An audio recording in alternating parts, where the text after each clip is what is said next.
Hola a todos, bienvenidos al primer episodio del podcast del programa Mentis de la Universidad Abat Olivaceu, un proyecto destinado a hacer llegar a todos los miembros de la comunidad universitaria la importancia de la salud mental. Antes de nada, me presento, soy Josep Carreras, estudiante de cuarto de publicidad y tengo el placer de copresentar junto a Lara Suárez, estudiante de psicología, este podcast. ¿Qué tal, Lara? Pues muy bien, muy ilusionada de estar hoy aquí contigo, Josep. Pero nosotros no somos los protagonistas, sino que eres Laia Sabaté, que además es conocida en redes como Psicolaia Sabaté y además de ser psicóloga especializada en trauma, relaciones y autoestima, acompaña a personas en su consulta online y también divulga sobre psicología en sus redes y a través de sus libros Amor Vulnerable y Vuelve a ti. ¿Qué tal, Laia? ¿Qué tal? Encantada de estar aquí, a ver qué sale, a ver qué hablamos, pero con muchas ganas. Sí, nosotros igual también con muchas ganas. Pues bueno, la verdad que es un placer también para nosotros y esta gran oportunidad que tenemos pues de hoy hablar contigo, ¿no? Totalmente. Bueno, pues al igual que nosotros, tú también eres alumni de esta casa, de la universidad. ¿Cuál fue tu experiencia aquí? Pues creo recordar que fue en 2010 cuando empecé y acabé en 2014, sí, creo que más o menos por esas fechas. Mi experiencia fue muy buena. Sí que es verdad que cuando estuve estudiando aquí tampoco tenía muy claro a qué me dedicaría después, pero estudiando siento que aprendí mucho, siempre hablo muy bien de mi experiencia aquí porque fue muy buena y creo que a día de hoy la valoro todavía más cuando veo como algunos conocimientos que adquirí aquí que te vas dando cuenta quizá con el tiempo. O sea que muy buena. Qué guay. Tirando un poco más para mi parte, para publicidad, luego ya hablaremos de psicología y entrarás con Lara. Tú también tienes un podcast, ¿no? Que lo hemos estado viendo, hablando entre grises. ¿Por qué Sí. lo decidiste llamar así?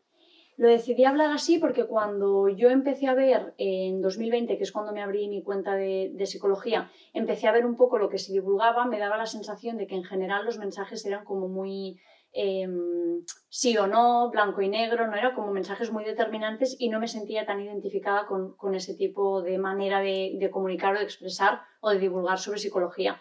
Entonces lo llamé así porque muchas veces cuando explico cosas me dicen, jo, es que siempre muestras como los matices o los grises, entonces me quedé ya con esa forma de verlo y por eso lo llamé así. Pues qué gran idea llamarlo Entre Grises. Muy guay. Y para que te conozcamos un poquito más, nosotros y nuestros oyentes, ¿cómo te describirías en 3 palabras? En 3 palabras. Difícil, ¿eh? Bueno, pues el segundo libro que va de la autoexigencia creo que es una de las cosas que más me define. Pragmática, creo que también lo soy mucho. Y resolutiva, quizá. Así son las primeras 3 que me han venido. Pues muy interesantes. Si no hubieras sido psicóloga, ¿qué te hubiera gustado ser? Antes te hubiera dicho que no veía como otras profesiones. Quizá cuando estaba más estudiando en la parte académica tenía como muy claro que quería solo hacer psicología. Ahora también, como me tocan hacer más cosas, pues entre que estoy en redes sociales o hago más temas de gestión del centro, me veo como en varias profesiones. No sabría decir alguna, pero creo que he alimentado un poco mi curiosidad y que podría dedicarme a otras cosas quizá en el futuro. No me importaría tampoco.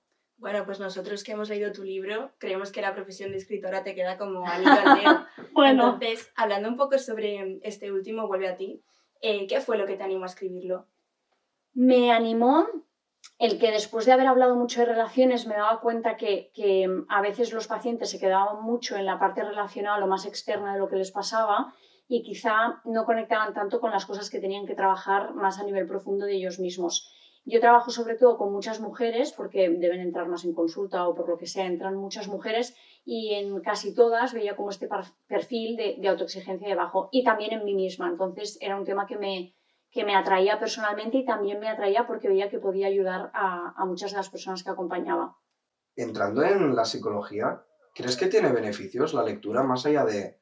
Tú has hecho un libro pues especializado en psicología y demás, pero ¿qué beneficios puede tener pues la lectura para gente que quizás no está acostumbrada a leer o estar empezando a coger un poco el hábito de lectura? O sea, me encanta esta pregunta porque creo que el tema de la lectura, justamente yo este año he potenciado mucho en mi leer, estoy como muy lectora últimamente, y para mí lo diferencio entre ficción y no ficción. Quizá las personas que leen ficción, para mí creo que tiene... bueno, yo siempre defiendo que no se tienen que hacer las cosas solo para aprender, también creo que se tienen que hacer para distraerte, para tener ocio, para cuidarte, entonces para mí tiene un potencial de autocuidado la lectura, muy importante si lo disfrutas y si te gusta, ¿no? Pero creo que si encuentras un terreno del que te gusta leer, creo que a todo el mundo le puede gustar. Y luego ya entrando más en los de no ficción, que son los que escribo yo, creo que aparte puede ayudarte a reflexionar o a ver cosas en ti que quizá eras consciente pero no le ponías palabras. Creo que no tanto para que puedas cambiar las cosas que te suceden, sino para que tomes conciencia y las tengas más presentes. Pues súper interesante esta parte así del autocuidado y la lectura, porque además nosotros hemos visto en tu libro que la dedicatoria que haces es a ti misma y nos ha parecido súper interesante. Entonces, entendemos que no solo la relación con nosotros mismos es importante, sino también las relaciones con los demás. Entonces, ¿cómo creerías tú que influyen las relaciones de los demás, o sea, con los demás, perdón, en la percepción que tenemos de nosotros mismos? Yo creo que es fundamental la relación que tenemos con los demás. No creo que sea tanto que si primero te has trabajado en ti, entonces las relaciones te irán bien, sino que creo que es como un círculo, una cosa alimenta a la otra, ¿no? La relación que tienes contigo mismo influencia mucho en cómo serán tus relaciones hacia afuera, pero creo que el cómo te miran los demás también ayuda mucho a mirarte a ti, ¿no? Tanto en la infancia, cuando nuestros padres o cuidadores principales nos enseñan un poco lo que piensan de nosotros, lo que esperan de nosotros, de ahí sacamos muchos aprendizajes, pero en la etapa adulta creo que también las personas con las que te relacionas también te influyen mucho, a veces para bien y a veces igual para mal.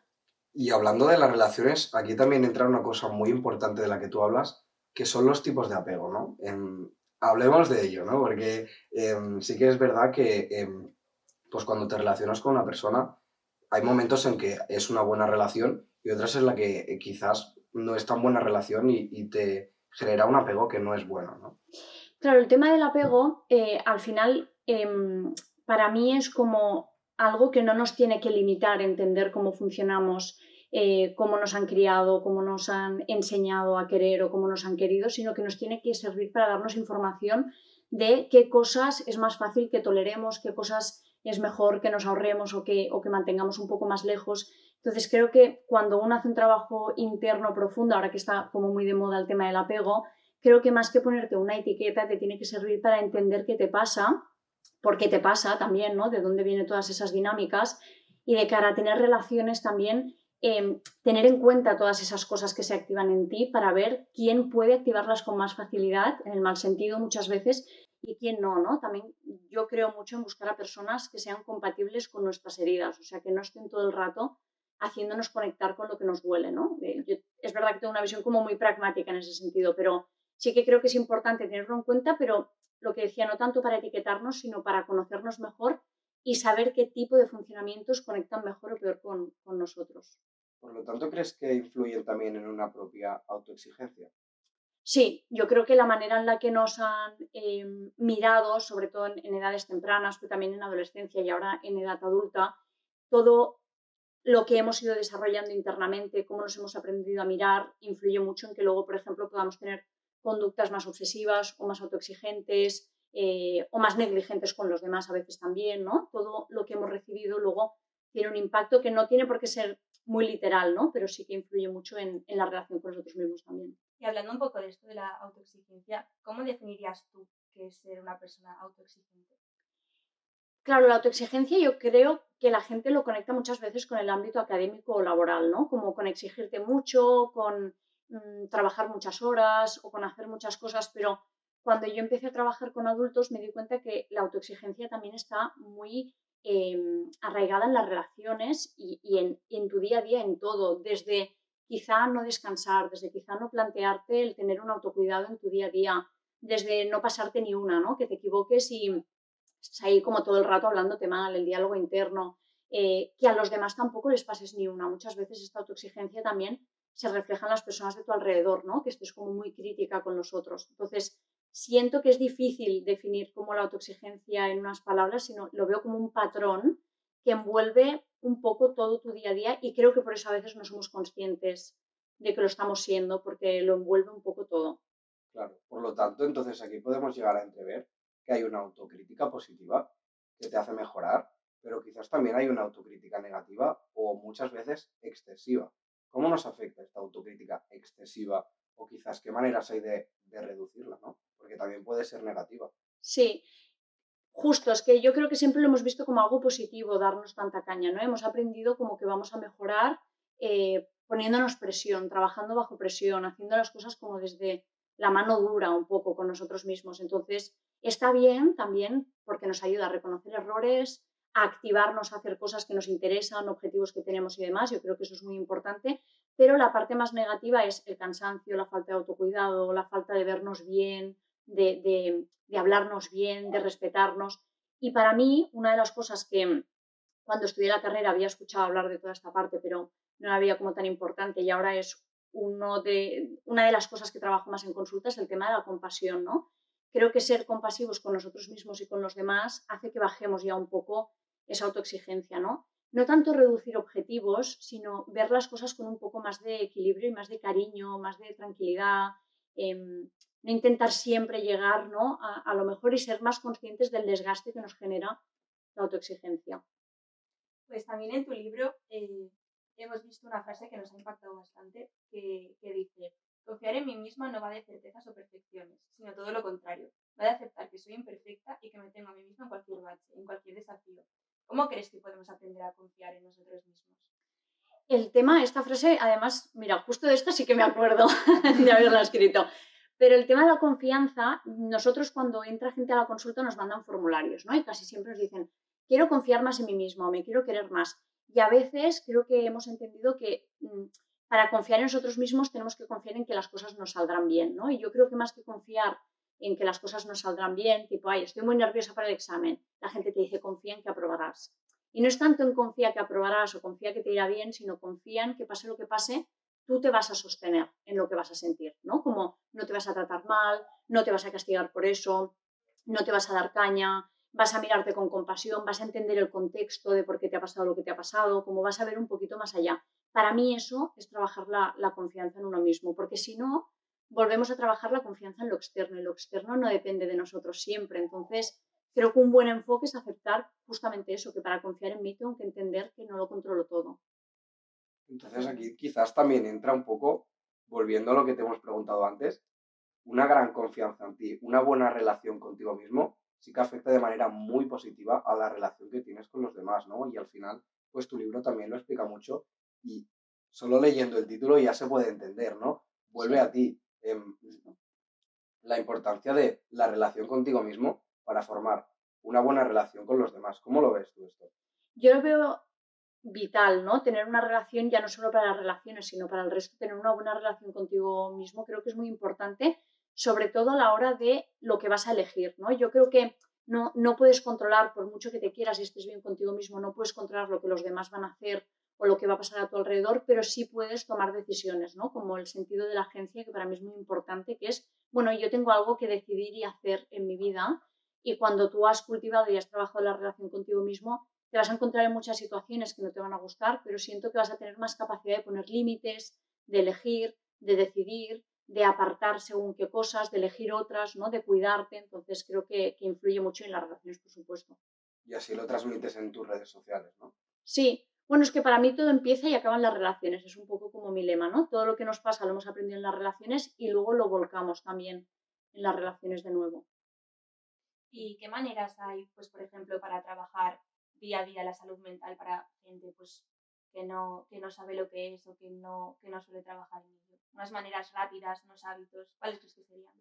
Los que así recomiendo un poco más light, que pueda hacer cualquier persona sin que no necesite como un acompañamiento como tal para hacerlas, para mí es pararse, es un hábito que creo que es muy importante para todo el mundo, ¿eh? Como 3 veces al día decir, bueno, ¿qué siento? ¿Qué noto en mi cuerpo? ¿Qué pienso? ¿Cómo estoy? ¿Cómo voy de ánimo? ¿Cómo voy de energía? ¿Me duele algo? ¿No me duele algo? ¿Me ha pasado algo que me preocupe? Hacernos como un poco de escáner, no tanto de pensamientos, sino de emociones, ponerle nombre a nuestras emociones. Estoy triste, estoy enfadada, estoy preocupada, ¿no? Como darle un poco de sentido a eso para tomar conciencia en el día a día y también, ¿por qué no hacer un poco de escáner de cómo están los principales hábitos de mi vida, ámbitos de mi vida, perdón, en el día a día? Y sin duda rutinas de autocuidado. Yo creo que eso es fundamental como para equilibrar las cosas del día a día. Tenemos que tener como rutinas de autocuidado, sea deporte, leer, ver series, hablar con gente, pero que estén como muy presentes. Antes comentabas, de hecho, que la lectura es un hábito de autocuidado. ¿Qué libro recomendarías así un poco para empezar a hacer de la lectura un lugar seguro? Libros de no ficción, ¿eh? De psicología, de crecimiento personal. Y Uy, aquí me pillas, déjame pensar. ¿Los míos? No. A ver, no. Mira, hay uno que además es de una compañera y amiga mía que creo que está muy guay. Se llama Abraza a la niña que fuiste, de Marta Segreyes. Es un libro que recomiendo muchísimo porque va de ti. O sea, tiene como que ver también con tus relaciones, con tu día a día, con muchísimas cosas, pero va de ti, de lo que te ha sucedido en la infancia, de verte de esa manera compasiva que hablábamos, de todas las partes que habitan en ti, ¿no? De verte como de otra manera. Creo que sí, es el libro que me ha venido primero, quizá.